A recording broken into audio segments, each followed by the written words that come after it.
फार झाले आता. आता या घरात तुझ्यासाठी कोणतीही जागा नाही. निघून जा इथून. सुलोचनाताईंनी रागाच्या भरात ओरडत दरवाजाकडे बोट दाखवले तेव्हा संपूर्ण अंगणात एक भयानक शांतता पसरली. सुजाता दोन्ही हातांनी आपल्या साडीचा पदर अशी घट्ट पकडून उभी होती, जणू तो कापडाचा तुकडाच तिचा या जगातील शेवटचा आधार असावा. तिच्या डोळ्यातून अश्रू सतत वाहत होते. गालावरून ओघळत ते साडीवर पडत होते, पण तिच्या ओठातून एक शब्दही बाहेर पडला नाही. समोर तिचा पती विवेक डोके खाली करून जमिनीकडे पाहत उभा होता. जणू काही घडतच नाहीये आणि त्याला या गोष्टीचा काही फरक पडतच नव्हता. नणंद आणि शेजारच्या काकू सगळेजण एकत्र जमून हा तमाशा मोठ्या उत्सुकतेने पाहत होते. सुजाताने फक्त एक वेळ अत्यंत आशेने विवेककडे पाहिले, या आशेने की कदाचित तिचा नवरा या कठीण प्रसंगी तिच्या बाजूने उभा राहील आणि काहीतरी बोलेल. पण विवेकने सुजाताची नजर टाळली. आपले तोंड दुसरीकडे फिरवून तो निर्दयीपणे म्हणाला की आई बरोबर सांगत आहे. आता रोजचे हे घरगुती भांडण आमच्याकडून अजिबात सहन होत नाही. विवेकचे हे कोरडे बोलणे ऐकताच सुजाताच्या पायाखालची जमीनच सरकली. ज्या माणसासाठी तिने आपले हसते खेळते माहेर सोडले, ज्याच्या प्रत्येक सुखासाठी तिने सासरचा प्रत्येक टोमणा हसत मुकाने सहन केला, तोच हक्काचा नवरा आज तिला भर चौकात सर्वांसमोर घरातून बेदखल करत होता. सुलोचनाताई एवढ्यावरच थांबल्या नाहीत. त्यांच्या मनातील राग अजून शांत झाला नव्हता. त्यांनी धावत जाऊन कपाटातून सुजाताची कपड्यांची बॅग बाहेर काढली आणि तिचे सर्व कपडे अंगणातील मातीत फेकून दिले. त्या मोठ्याने ओरडत म्हणाल्या की 2 वर्ष झाली तुमच्या लग्नाला, पण ना या घरात कधी सुख आनंद आला ना लक्ष्मी आली. वरून प्रत्येक वेळी तू काही ना काही निमित्त काढून आजारी पडलेली असतेस. आमच्या एकुलत्या एक मुलाचे आयुष्य पूर्णपणे उद्ध्वस्त केले आहे तू. सुजाताने थरथरत्या आवाजात स्वतःला सावरत कसेबसे म्हटले की आई, मी नेहमी या घराला माझे स्वतःचे घर मानले आहे, कधीही परके समजले नाही.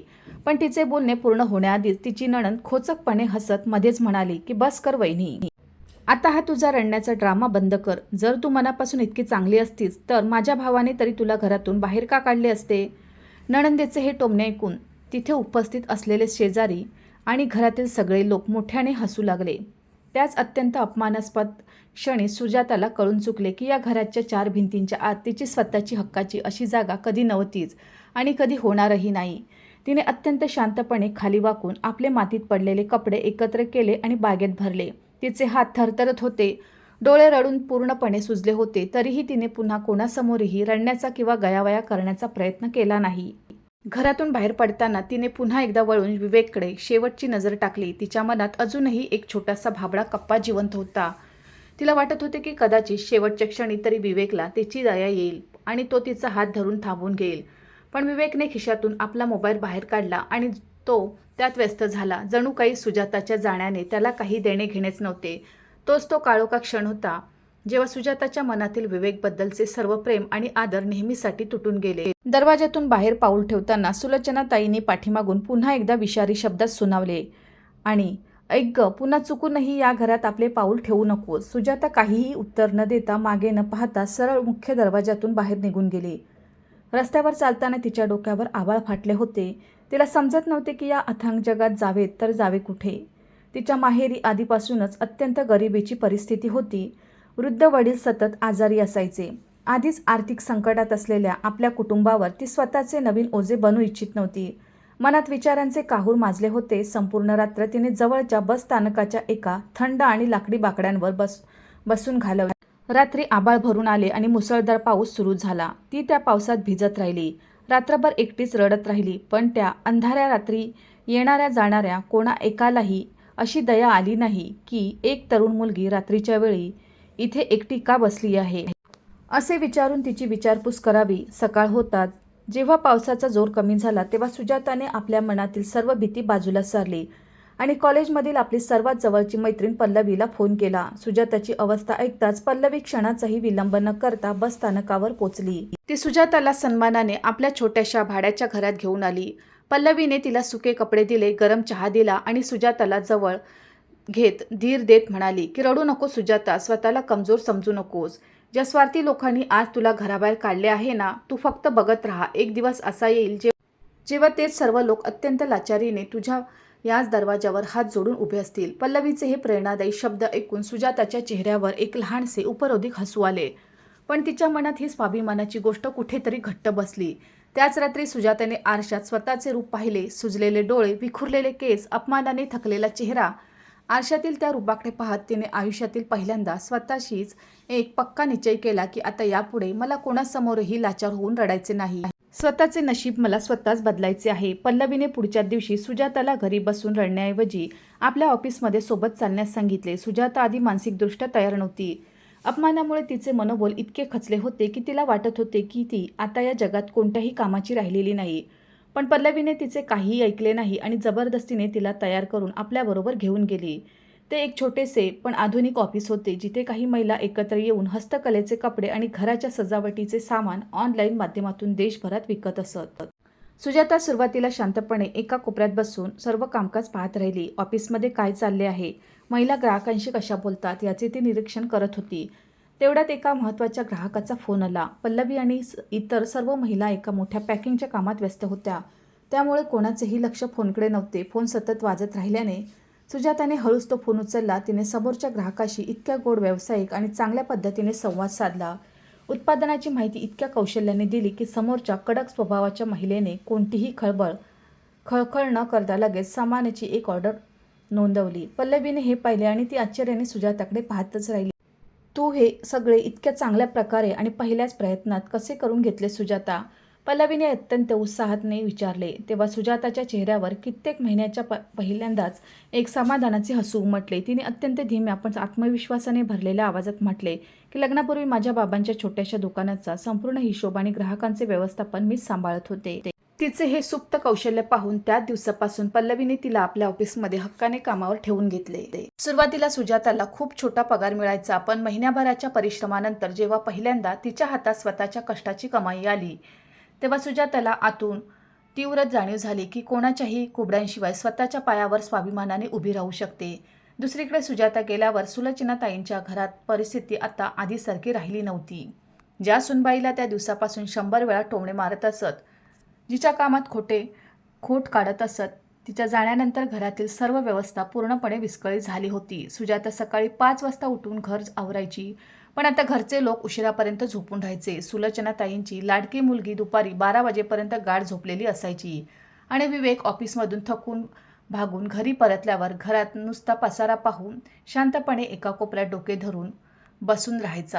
आधी विवेक ऑफिसमधून घरी येताच सुजाता त्याच्या हातात गरम चहाचा कप द्यायची. त्याचे कपडे नेहमी इस्त्री करून तयार असायचे. घरातील प्रत्येक वस्तू अगदी अचूक जागी असायची. पण आता सुजाता नसताना घरात नुसता कचरा आणि पसारा झाला होता. जेवणाची आबाळ होऊ लागली होती. यामुळे आता घरात प्रत्येक छोट्या छोट्या गोष्टीवरून रोज नवीन भांडण आणि वाद होऊ लागले होते. पण घरातील कोणामध्येही इतकी हिंमत नव्हती की त्यांनी उघडपणे ही कबुली द्यावी की त्यांना आज सुजाताची पावलोपावली उणीव भासत आहे.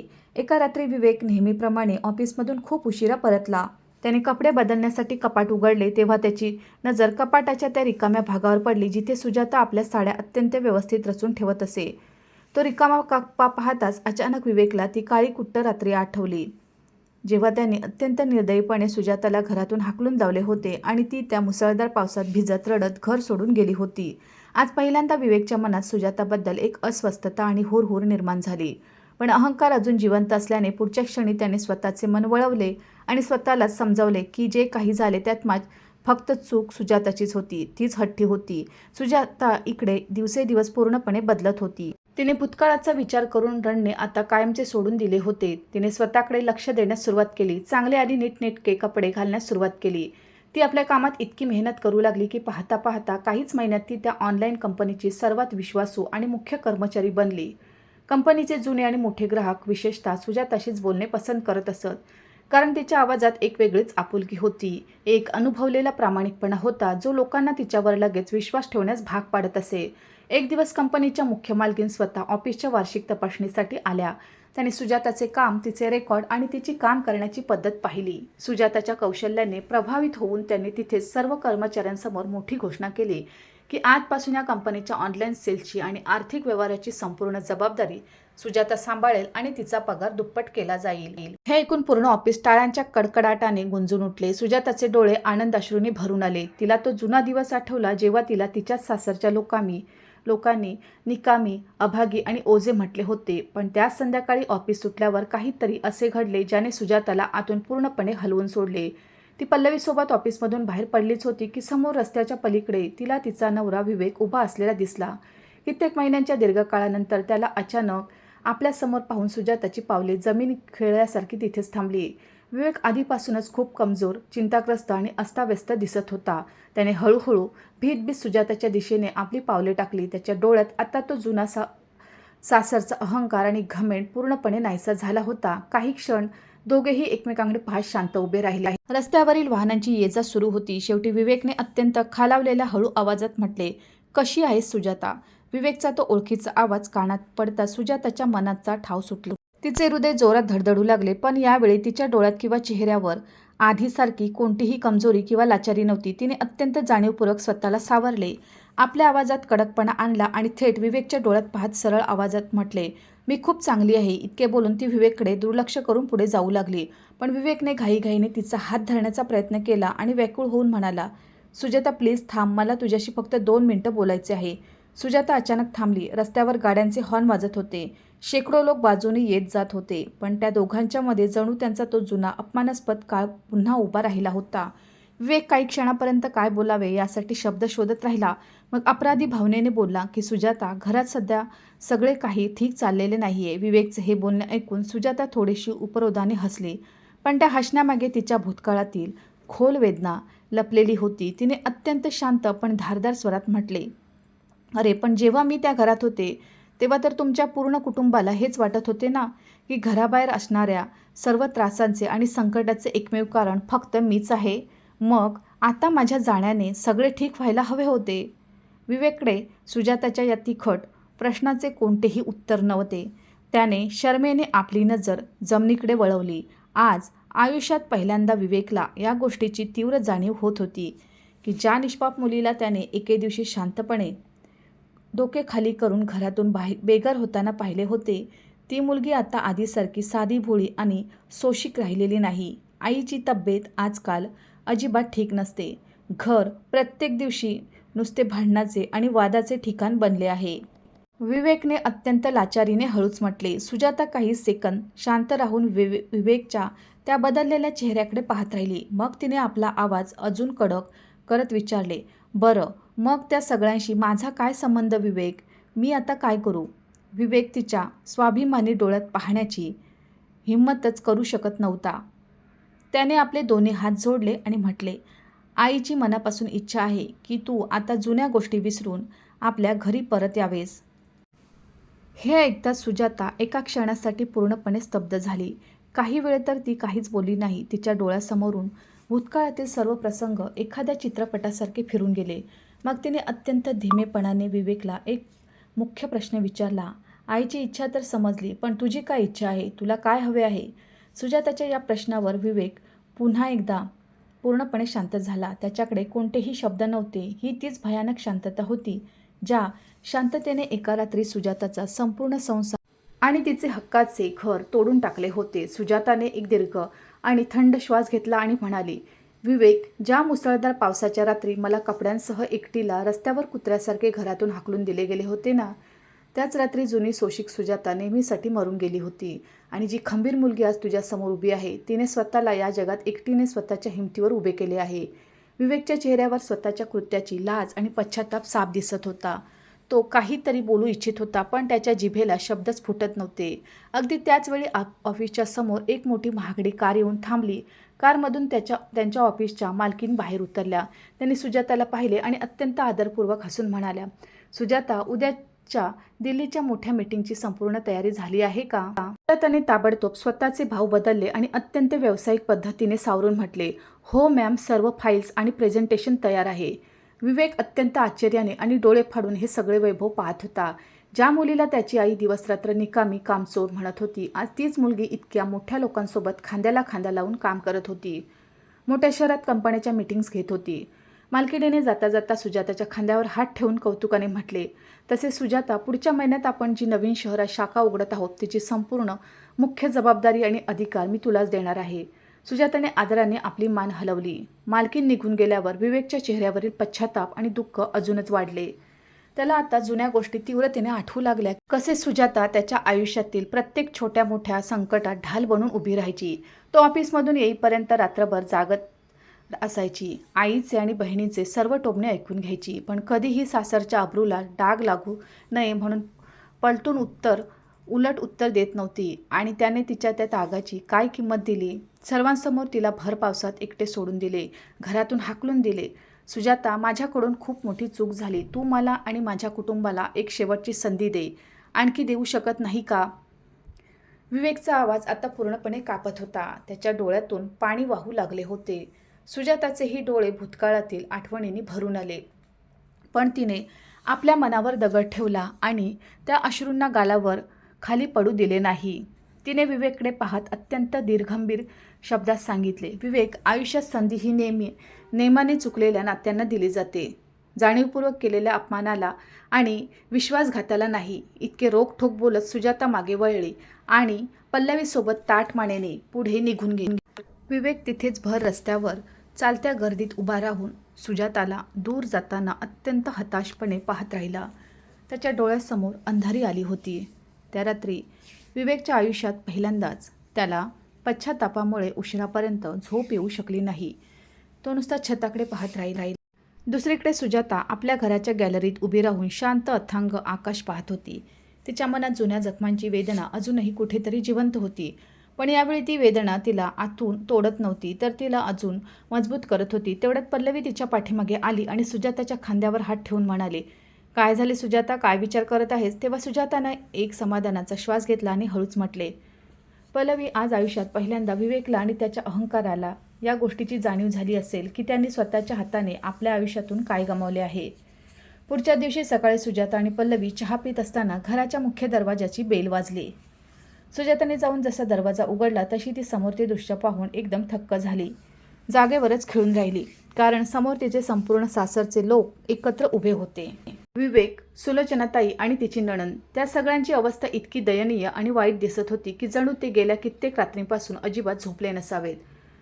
सुलोचनाताईंचा तो जुना रुबाबदार आणि रागीट चेहरा पूर्णपणे उतरलेला होता आणि त्यांच्या आवाजात तो जुना कोरडेपणा आणि मोठ्या आवाजात ओरडण्याची ताकदही उरली नव्हती.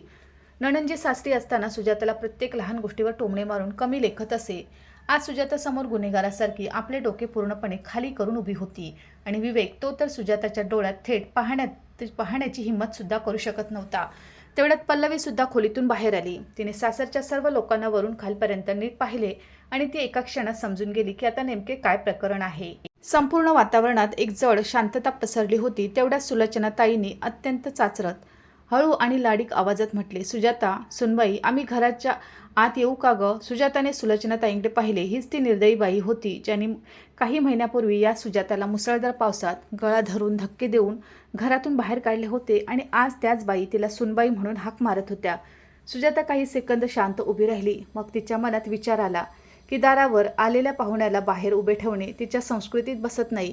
तिने काहीही न बोलता दरवाजा उघडून ती बाजूला झाली. सर्वजण घराच्या आत आले आणि सोफ्यावर बसले. घरात एक विचित्र आणि भीतीदायक शांतता पसरली होती. कोणामध्येही संवाद सुरू करण्याची हिंमत होत नव्हती.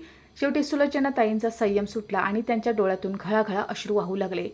त्या हात जोडून म्हणाल्या, सुनबाई, आमच्याकडून खूप मोठी आणि अक्षम्य चूक झाली, आम्हाला माफ कर. सुलोचनाताईंच्या तोंडून हे माफीचे शब्द ऐकून सुजाताच्या मनातील जुन्या सर्व जखमा आणि अपमान पुन्हा एकदा ताज्या झाला. तिला ती भयानक रात्र आठवू लागली जेव्हा ती त्या अनोळखी बस स्थानकावर रात्रभर एकटी बसून रडत होती. थंडीने कुडकुडत होती, पण या संपूर्ण सासरच्या घराश्रमपैकी कोणी एकालाही तिची दया वाटली नाही आणि साधे जिवंत आहे की नाही हे विचारण्यासाठी एक फोन सुद्धा केला नव्हता. सुजाता विचारात मग्न असताना तिची नणंद अचानक धावत आली आणि सुजाताच्या पायाजवळ जमिनीवर बसून रडत म्हणाली, वहिनी, प्लीज आम्हाला माफ कर. तुमच्या जाण्याने आमचे हसते खेळते घर पूर्णपणे तुटून गेले आहे. घरात अजिबात सुख उरले नाहीये. नणंद पाया पडता सुजाता अत्यंत अस्वस्थ झाली आणि ती लगेच 2 पावले मागे सरकली. तिला समजत नव्हते की हे तेच क्रूर लोक आहेत जे सापाने आपली कात बदलावी तसे हे वागत आहेत. विवेकने पुढे येत हळूच सांगितले, सुजाता, आईला गेल्या आठवड्यात अचानक हृदयाचा तीव्र त्रास झाला होता. ती 4 दिवस मृत्यूशी झुंज देत रुग्णालयात दाखल झाली.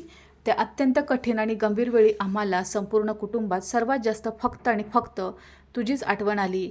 आम्हाला कळाले की तू आमच्यासाठी काय होती. सुलोचनाताई रडत रडत पुढे म्हणाल्या, सुनबाई, तू घर सोडून गेल्यावर आम्हाला खऱ्या अर्थाने समजले की एखादे घर फक्त 4 भिंतींनी आणि कामाच्या वाटणीने चालत नाही, तर ते घरातील व्यक्तीच्या आपुलकीने आणि एकतेने चालते. आम्ही तुला ओळखण्यात चूक केली. सुजाता शांतपणे सोप्या शेजारी उभी राहून त्यांचे सगळे बोलणे ऐकत राहिली. तिच्या मनात या क्षणी तीव्र वेदनाही होती, जुन्या अपमानाचा रागही होता आणि कुठेतरी मनाच्या कोपऱ्यात ते जुने प्रेम आणि काळजी देखील जिवंत होती. जे प्रेम तिने 2 वर्ष या सासरच्या लोकांना प्रामाणिकपणे दिले होते.